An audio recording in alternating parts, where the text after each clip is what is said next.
Bismillahirrahmanirrahim. Assalamualaikum warahmatullahi wabarakatuh. Alhamdulillahirrahmanirrahim. Terima kasih bagi para pemirsa yang kembali menyaksikan program Majelis Sore, Majelis Kita Semua. Masya Allah, pada kesempatan kali ini seperti biasa saya Gusti Muhammad Hermawan sebagai host tentunya senang sekali dapat menjumpai para pemirsa yang ada di rumah. Dan insya Allah dalam keadaan sehat walafiat. Amin ya rabbal alamin. Dan pada kesempatan kali ini seperti biasa kita mengundang dan menghadirkan narasumber dari UIN Antasari Banjarmasin untuk membahas kajian-kajian Islami insya Allah. Dan pada kesempatan kali ini seperti biasa kita sudah menghadirkan satu narasumber, yakni kali ini ada Bapak Nur Yadin. Assalamualaikum. Waalaikumsalam warahmatullahi wabarakatuh. Sehat Pak ya? Alhamdulillah sehat. Alhamdulillah. Tentunya seperti biasa dalam majelis sore selalu berbeda temanya, walaupun kemudian tujuan utamanya hanya satu, yakni insya Allah kita membahas bersama-sama dan tentunya membawa kebermanfaatan bagi para pemirsa. Bukan hanya sebagai tontonan ya Pak ya, tapi insya Allah menjadi tuntunan. Bagaimana berkaitan dengan tema kita pada hari ini? Tema kita hari ini boleh disebutkan? Membentuk pribadi manusia yang manusiawi. Membentuk pribadi manusia yang manusiawi. Masya Allah. Kalau istilah hari ini yang lagi berkembang kan adalah memanusiakan manusia. Ya, yang tentunya juga sering kali disebutkan dan bahkan semacam menjadi kembali ke fitrah. Ya. Sebagaimana seharusnya seorang manusia. Boleh kita dengarkan bersama. Bismillahirrahmanirrahim. Alhamdulillahirabbil alamin. Wassalatu wassalamu ala asrafil anbiya wal mursalin wa ala alihi wa ashabihi ajma'in, amma ba'du. Alhamdulillah, puji syukur kehadiran Allah Subhanahu wa taala. Kita dapat bertemu di majelis sore pada hari ini. Semoga kita diberikan keberkahan, amin, kebermanfaatan oleh Allah Subhanahu wa taala. Amin ya rabbal alamin. Salawat dan salam tidak lupa kita haturkan kepada junjungan kita Nabi besar Muhammad sallallahu alaihi wasallam. Semoga kita selalu bersalawat kepada beliau sampai ruh mengeluarkan dari jasad kita. Amin ya Allah ya rabbal alamin. Para pemirsa TV Duta TV yang dimuliakan Allah Subhanahu wa taala. Berbicara mengenai memanusiakan manusia ini pada dasarnya sebenarnya sudah memberikan hal yang terbaik pada diri kita ya Gusti Hermawan ya. Kenapa demikian? Karena Allah Subhanahu wa taala sudah menurunkan kepada kita yang namanya Al-Qur'an melalui malaikat, melalui Nabi besar Muhammad sallallahu alaihi wasallam, dan kita dalam keadaan di bulan Syawal ini masih dalam keadaan fitrah. Artinya demikian dikatakan karena halal bihalal itu adalah memberikan manfaat bagi kita, bagi orang lain, dan untuk orang lainnya. Sekali lagi, bagi kita, bagi orang lain, dan orang yang lain lagi. Kenapa demikian? Karena dengan berakhirnya Ramadan, kemudian datangnya Syawal, itu adalah memberikan manfaat supaya kita lebih memanusiakan manusia. Kenapa demikian? Ramadan dikatakan dalam surah Al-Baqarah 183 itu di ujung ayat dikatakan la'allakum tattaqun. Konsep la'allakum tattaqun itu kemudian disosialisasikan dalam bentuk bahwa yang namanya bertakwa itu diantaranya adalah bagaimana kita menjadi pribadi yang dapat memberikan manfaat pada orang lain. Manusia yang dalam hadis, orang yang bermanfaat adalah orang yang baik, itu adalah bermanfaat bagi dirinya dan untuk orang lain. Nah, khairukum. Jadi ketika kebaikan itu pada diri kita kemudian bermanfaat untuk orang lain, itulah pada dasarnya memberikan manfaat bagi diri kita dan orang lain.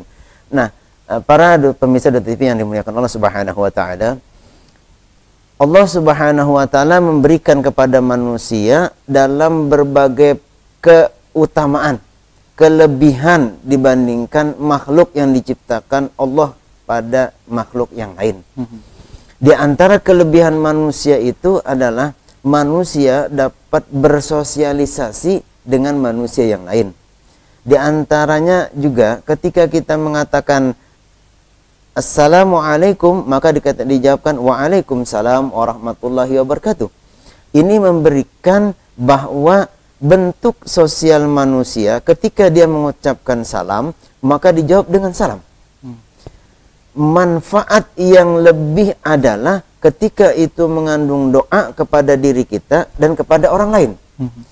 Nah, manusia memanusiakan orang lain yang dimaksud dalam kajian kita pada hari ini adalah laqad kana lakum fi rasulillahi uswatun hasanah. Rasulullah Shallallahu alaihi wasallam diutus adalah menyempurnakan akhlak manusia. Sebenarnya manusia ini baik gitu kan? Baik ketika dia memperoleh apa yang diberikan Allah, kemudian mensyukuri apa yang kita di awal katakan, alhamdulillah, segala puji bagi Allah Subhanahu wa taala. Manusia disuruh untuk memuji kepada Allah dan manusia disuruh untuk beristighfar kepada Allah. Sebenarnya kembalinya adalah untuk diri kita sendiri. Para pemirsa TV yang dimurati Allah Subhanahu wa taala. Maksud bahwa ketika kita dikatakan sebagai seorang yang manusia, dikatakan bahwa manusia sempurna, dia mempunyai nilai-nilai yang bermartabat yang dapat dijadikan sebagai contoh untuk dirinya dan orang lain. Maka dari itu ada beberapa hal yang perlu kita beritahukan, bahwa manusia itu mempunyai banyak sekali nilai yang dapat diberikan ketika dia dikatakan sebagai seorang manusia. Yang saya katakan bahwa manusia itu adalah sebagai seorang Homo sapiens dalam bahasa Yunani kan, orang manusia yang bersosialisasi. Ketika kita beribadah kepada Allah Subhanahu wa taala, ada namanya ibadah mahdhah, ada namanya ibadah ghairu mahdhah. Ada ibadah itu yang memang diwajibkan kepada kita dan itu ukurannya wajib untuk pribadi kita. Contoh yang jelas, ketika kita sholat, sebelum kita sholat wudhu, sebelum wudhu kita beristinja atau kita berbersih-bersih, maka itu adalah syarat sah untuk wudhu. Syarat untuk sholat adalah wudhu, dan itu adalah kewajiban kita pribadi. Kemudian kita sholat.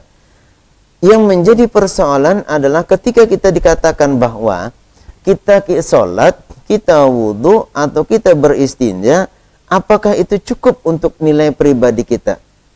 Boleh jadi ya. Tapi sebenarnya boleh jadi kita kadang-kadang hanya memikirkan bahwa fitrah yang pada diri kita hanya baik untuk diri kita. Tapi apakah sudah menjadi baik untuk orang lain? Saya misal di asrama saya, ketika saya sudah mandi, kemudian bekas mandi saya itu ada bekas sabun, kemudian kotor, atau misalnya ketika saya masuk ke kamar kecil kotor, masa bodohlah orang yang belakangan ditinggalkan, masa bodohlah orang yang bersihkan belakangan.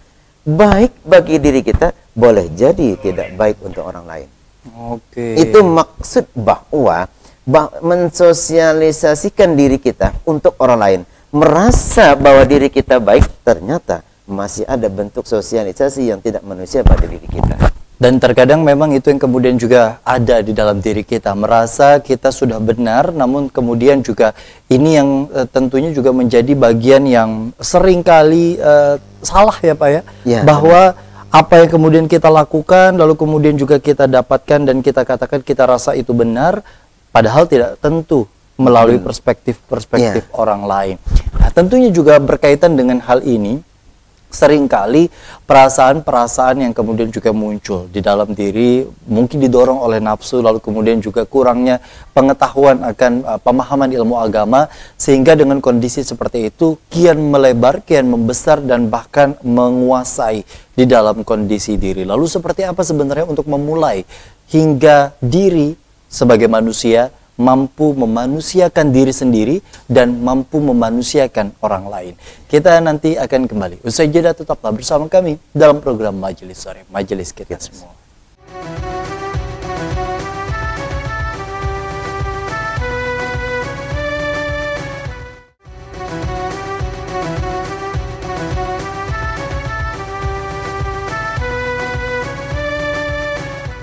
Terima kasih Anda masih bersama kami dalam program Majelis Sore Majelis Kita Semua. Dan berbicara mengenai berbuat baik kepada orang lain, seringkali ada muncul istilah hari ini yakni selfish begitu, di mana kondisi di mana kita semua merasa harus cinta dengan orang lain, lalu kemudian juga tapi tidak lebih besar dengan rasa cinta yang kita miliki untuk diri kita sendiri, sehingga lebih banyak prioritas dan dominan yang kemudian kita lakukan adalah untuk diri sendiri terlebih dahulu, baru orang lain. Apakah konsep itu yang kemudian juga diajarkan sebenarnya oleh Islam, Pak, berkaitan dengan mendahulukan dan memprioritaskan diri dalam hal apapun sebelum membahagiakan atau berbagi kepada orang lain? Islam kan dalam surah At-Taubah ayat 71, wal mu'minuna wal mu'minatu ba'dhum awliya'u ba'd ya'muruna bil ma'ruf wa yanhauna 'anil munkar wa yuqimuna as-salata wa yutuna az-zakata wa yuti'unallaha wa rasulahu ulaika sayarhamuhumullah innallaha azizun hakim. Sangat jelas pada surah At-Taubah ini pada dasarnya bagi orang yang beriman, pria atau wanita, artinya laki-laki atau perempuan, mereka adalah pendorong kita menjadi penolong bagi penolong sebagian yang lain. Sebenarnya sejalan dengan apa yang saya katakan tadi, bahwa manusia itu mempunyai nilai-nilai sosialis sebenarnya ya. Tapi kadang-kadang nilai sosialis kita itu terkubur dengan paradigma kita merasa mampu. Paradigma kita merasa hebat. Ya. Keakuan itu, Pak. Ya, keakuan itulah yang menyebabkan, menguburkan kita bahwa kita merasa mampu. Ini yang menjadi suatu persoalan dalam kehidupan kita. Suatu contoh, Islam sebenarnya sangat, bukan berarti memang kita haruskah mendahulukan kepentingan orang lain di atas kepentingan pribadi. Tidak seharusnya juga demikian. Kepentingan saya dengan keluarga saya, maka wajib di atas kepentingan di sekitar saya dulu. Artinya jangan sampai nafkah, contoh kalau istri gitu, semisal nih contoh ya, kita disuruh mengerjakan yang ma'ruf dan meninggalkan yang mungkar. Misal kita berdakwah, jujur ya, misal saya berbuat kebaikan tapi saya harus meninggalkan anak istri saya tanpa ada nafkah. Persoalan dalam keadaan nilai kita sebagai seorang manusiawi yang dalam kaidah dalil aqlal, kita wajib menafkahi anak istri kita. Nah, kepentingan saya berdakwah wajib juga, tapi sejauh mana kepentingan itu dapat memberikan efek sosial juga kepada kepentingan yang lain. Artinya menurut saya dua hal yang menyebabkan, satu, kepentingan orang, kewajiban saya untuk mengayomi keluarga saya, orang istri anak saya, satu itu juga merupakan jihad fisabilillah. Ketika saya seorang guru, seorang dosen, saya wajib mengajar sejalan dengan kewajiban saya. Tapi bukan berarti ketika selesai kewajiban saya, apakah gugur kewajiban yang lain? Tidak demikian menurut kita. Saya seorang pedagang, ketika saya seorang pedagang kemudian saya sudah berusaha, takaran dan timbangan itu semaksimal mungkin kita usahakan untuk yang baik untuk diri kita dan untuk orang lain. Apakah selesai? Tidak juga demikian. Artinya memang secara syariat kita diatur dalam kaidah, janganlah kita mengurangi takaran timbangan, janganlah kita mengambil hak orang lain, kan gitu kan. Tetapi kita sebenarnya seketika sudah selesai kita melakukan yang tadi, ketika misal saya sudah mengajar selesai, atau saya berjual beli selesai, atau saya sudah melakukan kewajiban mencari nafkah selesai, berarti kita mencari satu hal yang dalam takaran akal kita menganggap itu selesai. Tetapi memanusiakan yang lebih baik bagaimana?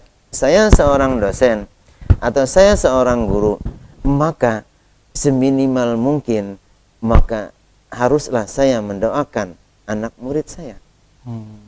Walau sebenarnya menurut saya udahlah, saya selesai mengajar, transfer knowledge saya sudah terjadi, Tapi beban mental apa yang perlu kita lakukan ketika itu selesai?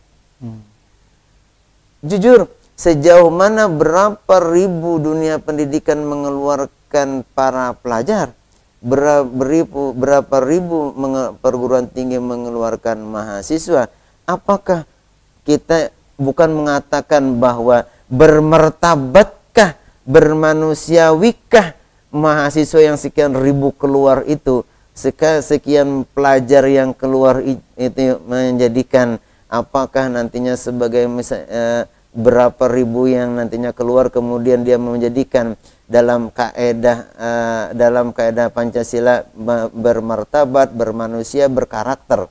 Tetapi ternyata tidak juga demikian. Indonesia jujur kita berusaha kan, sebenarnya kita berusaha sih. Walau sebenarnya waiting list jamaah umrah dan haji kita selalu overload kan gitu. Tetapi begitu banyak juga kejahatan yang terjadi di negara kita. Begitu banyak juga penyelewengan dana yang umrah yang dilakukan oleh orang muslim juga. Nah, berusahalah kita, maksud saya, kita sebagai seorang muslim yang mempunyai karakter sebagai seorang muslim, bermartabat sebagai seorang muslim, di akhir Ramadan kita berusaha tetap menjaga bagaimana kaidah barakallah, gitu kan, berberkahlah Ramadan untuk diri kita dan kemudian nanti. Oke. Itu yang maksud kita. Berberkahlah kita sebagai seorang guru untuk diri kita dan untuk siswa dan siswi kita. Berberkahlah sebagai seorang dosen bagi kita dan untuk mahasiswanya ke depan. Ketika nanti dia ditanya atau ketika saya ditanya, apakah kita sudah memberikan yang terbaik? Kita sudah memberikan, yaitu dengan kita mendoakan kepada Allah. Semoga orang-orang yang kita keluarkan, orang-orang yang kita ajaran, memberikan keberkahan bagi dirinya dan untuk orang lain. Itu yang kemudian juga harusnya kita tanamkan. Ketika kebaikan yang kemudian juga ditampilkan di tengah orang lain, ini bukan hanya ditampilkan pada sebatas perlakuan atau sikap, bahkan doa pun ternyata itu menjadi sebagai salah satu langkah atau usaha yang tadi disampaikan untuk kita bisa berbuat baik kepada orang lain, begitu Pak ya. Artinya dengan doa ini gini, saya potong. Secara akal, secara dalil akal, namanya pendidikan normatif ada melalui pendidikan secara secara reguler, katakan gitu ya, bahwa secara akal manusia dididik, ada pendidik, ada yang dididik kan gitu. Nah, normalnya seperti itu. Tetapi apakah itu menjadikan sesuatu yang normal juga? Belum tentu. Jadi ketika orang itu merasakan munculnya rasa sosialnya, kata saya tadi, saya ketika keluar dari WC umum, tapi apakah tergerak untuk saya membersihkan WC umum? Nah, ketika kita mengeluarkan seorang mahasiswa sekian ratus, sekian ribu, apakah dia tergerak nantinya untuk memberikan kebaikan pada orang lain?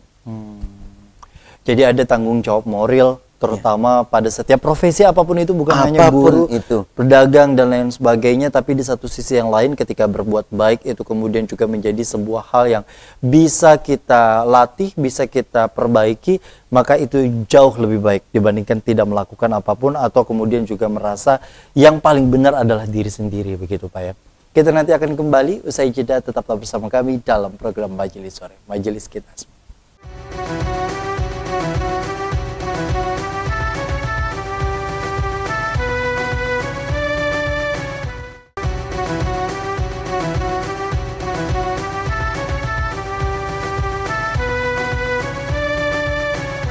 Terima kasih Anda masih bersama kami dalam program Majelis Sore, Majelis Kita Semua. Pada kesempatan kali ini, memanusiakan manusia menjadi tema yang seringkali menjadi sesuatu hal yang cukup penting untuk kita kembali gemakan, karena mengingat kalau para pemirsa di rumah menyaksikan tayangan-tayangan berita kami atau berita-berita nasional yang kemudian hari ini kian berkembang, begitu banyak kejahatan kriminal ataupun juga tindakan-tindakan yang di luar dari perannya yang kemudian juga dan seharusnya. Kalau kita bicara mengenai norma-norma yang hari ini berlaku di Indonesia, bahkan apalagi di dunia barat, begitu Pak ya, hal-hal yang kemudian juga hari ini sebenarnya sudah kita tahu Dan bahkan ketika para nabi, rasul kemudian sudah mengajarkan akan hal-hal yang baik, yang putih diabu-abukan, yang hitam pun juga sekarang begitu disamar-samarkan, hingga yang wajib, yang sunnah, yang haram dan lain sebagainya hari ini semakin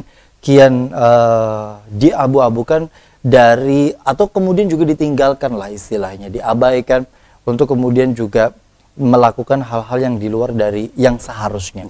Tapi melihat dari kondisi dan fenomena perkembangan modernisasi, Pak. Perkembangan zaman, perkembangan modernisasi, perubahan sikap perilaku generasi-generasi baru, generasi-generasi hari ini yang kemudian juga sifatnya dan sikapnya memang terjadi pergeseran begitu. Entah itu arah yang kemudian juga baik atau kemudian juga ke arah yang lebih cenderung ke negatif begitu dengan kondisi seperti itu. Apa yang kemudian pada saat menjadi peran orang tua pada saat menjadi peran orang tua untuk kemudian memanusiakan manusia dan mendidik anak untuk kemudian juga menjadi anak yang memanusiakan manusia. Baik, kalau pada kondisi keluarga itu orang tua mempunyai peranan yang sangat penting. Jadi peranan itu adalah amanah. Amanah yang melekat pada diri orang tua, dan orang tua bukan hanya dia memelihara dengan cara mendidiknya, juga dia menjaganya. Jadi memelihara itu dalam artian dia hanya sekedar dalam bentuk fisik. Orang ketika dia lahir, dibesarkan, bla bla bla, bukan seperti itu. Tetapi yang lebih susah adalah bagaimana dia mendidik jasmaninya menjadi jasmaninya baik, sejalan dengan rohani yang membaik. Kalau hanya mendidik jasmaninya ketika dia secara bentuk fisik, orang mampu mendewasakan orang lain dengan sejalan dengan bertumbuhnya hormon pada manusia. Tetapi pada dasarnya yang lebih susah itu adalah mendidik dalam bentuk mentalitas jasmaninya, mentalitas rohaninya. Manusia ketika dia mampu menjadi seorang yang dikatakan dewasa menurut penglihatan akal manusia, tapi belum tentu dewasa menurut penglihatan kita. Contoh, saya tidak jauh-jauh mengatakan perbandingan. Sekarang umur 9 tahun pada perempuan dulu itu pubertasnya atau dia menstruasinya bisa di atas 9 tahun atau di bawah 9 tahun. Sekarang jangan dikira ketika umur kelas 3 SD perempuan itu dia bisa sudah puber. Artinya dia sudah menstruasi. Begitu pula anak laki-laki. Yang menjadi persoalan, apakah sebanding dengan ketika dia dibebani yang namanya mukallaf dia, pembebanan suatu hukum, ketika dia merasa, apakah dia sudah merasa berdosa ketika meninggalkan sholat, benar tidak istinjanya, benar tidak wudhunya, padahal dia sudah dibebani suatu kaidah hukum. Nah, begitu juga pada laki-laki. Apakah ketika dia bermimpi basah itu dia sudah benar dalam kaidah mandinya? Apakah dia sudah merasa bahwa ketika dia sudah sholat, ketika tidak sholat dia dibebani dosa? Jangankan seperti itu. Kita orang tua aja merasa, nantilah sholat. Nah ini persoalannya ketika dalam rumah tangga, kita menyuruh anak, tapi tidak melakukan. Din, wudu, din, sholat. Abahnya Udin aja kada sembahyang. Din, mengaji. Abahnya Udin aja kada mengaji. Ini persoalan kan? Nah berarti ketika orang tua menjadi pioner, cermin dari anak-anaknya, orang tua harus melakukan lebih dulu. Ketika dia melakukan, sambillah dia mendidik. Din, wudu seperti ini. Din, istinja seperti ini. Walau dia juga diajarkan di sekolah dalam bentuk formil. Di sekolah dia dengan orang gurunya. Tapi seberapa banyak siswa itu mengerti kalau seorang guru menjelaskan di depan? Betul. Apalagi kata saya tadi, heterogen. Ketika seorang guru mengatakan, yang membatalkan sholat adalah dia bermimpi basah. Ternyata di dalam kelas itu tidak ada yang bermimpi basah. Persoalan, anak akan ketawa. Jadi heterogen dalam lingkungan yang dalam kelas juga akan mempengaruhi pemahaman dia tentang keagamaan. Pemahaman keagamaan dia akan memberikan pengaruh pada perilaku keagamaan dia, dan akan memberikan tolak ukur ketika dia dikatakan memanusiakan manusia. Jadi ketika dia dikatakan Din sholat, yang penting saya sholat, bacaan saya ru'us atau tidak itu belakangan. Nah itu kan tapi ketika dia mengatakan ternyata si abahnya Udin mampu memberikan pemahaman yang terbaik tentang bacaan, ini rukuk yang baik nak, ini sujud yang benar nak, ini i'tidal yang baik nak, yang sesuai dengan kaidah hukum fikih, ternyata benar dia lakukan dan selalu diberikan. Karena trial and error, mencoba dan terus mencoba dalam lingkungan keluarga, itu tidak boleh kita merasa tuntas, merasa selesai. Maka kalau Imam Asy-Syafi'i, selama orang itu menjadi beban untuk disuruh, maka dia pasti terus dikatakan punya tanggung jawab. Jangan merasa ketika dia misal, orang ini sudah dinikahkan, tapi ternyata dia sholatnya bolong-bolong, maka ketika orang tuanya satu rumah, masih bisa memberikan peringatan kepada si anaknya.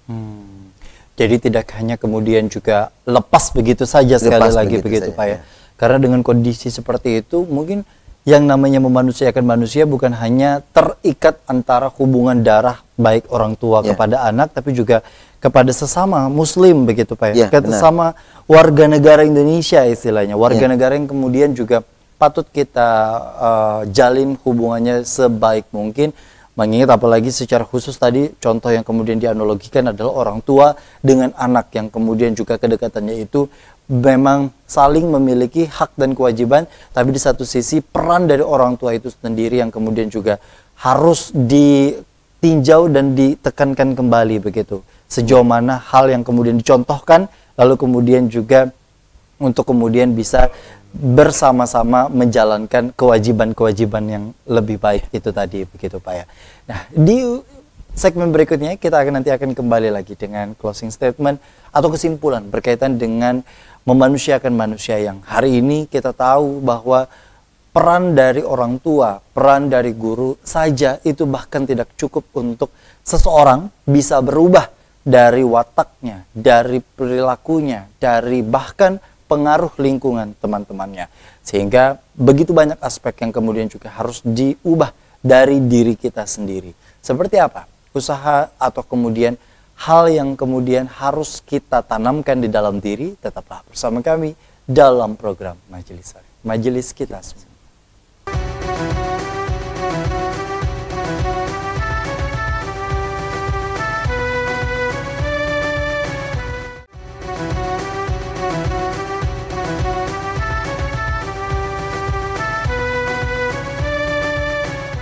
Terima kasih Anda masih bersama kami dalam program Majelis Sore, Majelis Kita Semua. Dan dalam kesempatan kali ini kita sudah banyak ya membahas seputar memanusiakan manusia. Namun yang kemudian ingin menjadi penekanan Pak dalam tema yang kemudian hari ini kita bahas adalah tentu berbuat baik terhadap diri sendiri dan keluarga memang sesuatu hal yang mulia. Namun ketika berbuat baik kepada semua orang, itu yang menjadi PR bagi kita semua, yang tentunya tidak akan habis dan cukup rasanya, dan tidak akan pernah tuntas selagi kita masih hidup. Nah, PR ini kan Pak harus kita kerjakan secara terus-menerus sampai kita memang sampai pada ajal dan waktunya. Lalu kemudian seringkali ada perasaan enggan, ada perasaan malas, ada perasaan perasaan nafsu yang kemudian mendominasi di dalam diri. Seperti apa untuk kita bisa tetap terjaga dan terpelihara agar kita tetap memanusiakan manusia? Rasulullah SAW memberikan bentuk bagaimana kita bisa memberikan kaedah membentuk manusia yang manusiawi. Walau sebenarnya kata saya tadi jenjang pendidikan, jenjang dari Anggap aja misal dari PAUD, TK, SD, SMA, baru sampai tingkat perguruan tinggi, itu adalah jenjang secara akliyah untuk memanusiakan manusia dalam kaedah Pancasila, dalam kaedah konstitusional kita, bangsa Indonesia, dalam membentuk berbudi pekerti yang baik, berkarakter yang mulia, manusia yang bermartabat. Jelas sudah disebutkan dalam Pancasila, landasan undang-undang konstitusional kita. Bahkan dalam Undang-Undang Sistem Pendidikan Nasional nomor 20 tahun 2003 itu pun digejawantahkan melalui sampai membentuk pribadi yang beriman, bertakwa kepada Tuhan yang Maha Esa. Irhamu man fil ardi yarhamkum man fis sama. Jadi kasihilah apa yang ada di bumi, nanti akan mengasihi kamu apa yang ada di langit. Nah, ini warning bahwa kita itu selalu berbuat baik dalam setiap profesi yang kita dapatkan pada pribadi kita. Apakah dia sebagai seorang ibu rumah tangga, apakah dia sebagai seorang pedagang, sebagai dokter, sebagai apapun kata saya tadi, ketika kita merasa dan mencintai apa yang kita lakukan, maka semoga kita juga memberikan yang terbaik apa yang kita lakukan pada orang lain. Bukan berarti ketika saya pedagang kemudian saya untung, selesai. Bukan berarti ketika saya sebagai seorang dosen kemudian mengajar, selesai. Bukan berarti ketika saya seorang dokter, ketika saya memeriksa, selesai. Tapi apakah bentuk kaedah kasih sayang yang kita berikan itu memberikan kaedah pada berikutnya? Itu yang saya katakan tadi sebagai suatu contoh. Seorang ibu bukan hanya dia melahirkan, seorang bapak bukan hanya dia memberikan nafkah, tapilah menjadi ibu yang baik yang dapat memberikan keberkahan di dunia dan akhirat. Memberikan keberkahan, mencarikan nafkah kepada si anak yang membentuk karakter dia dalam kehidupannya dan menjadikan dia sebagai pengganti orang kita nantinya di akhir hayat kita, dan menjadikan kebaikan pada diri kita dan pada orang lain. Jangan, yang na'udzubillahi min calik, semoga tidak terjadi apa yang terjadi saat ini yang kita lihat di media. Na'udzubillahi min calik, ada seorang anak membunuh ibunya. Dan itu seperti berita yang dikonsumtif oleh semua orang, tapi sebenarnya kaedah yang memberikan pelajaran terburuk pada diri kita dan pada orang lain pada dasarnya. Kalau kita tidak bisa melihat bahwa itu adalah perbuatan yang sangat dimurkai oleh Allah Subhanahu wa taala. Na'udzubillah, summa na'udzubillah. Na'udzubillah. Tentu bicara mengenai hal itu yang kemudian sering kali dikhawatirkan, namun juga itu menjadi harapan bagi kita selagi kita masih bisa hidup ya Pak ya.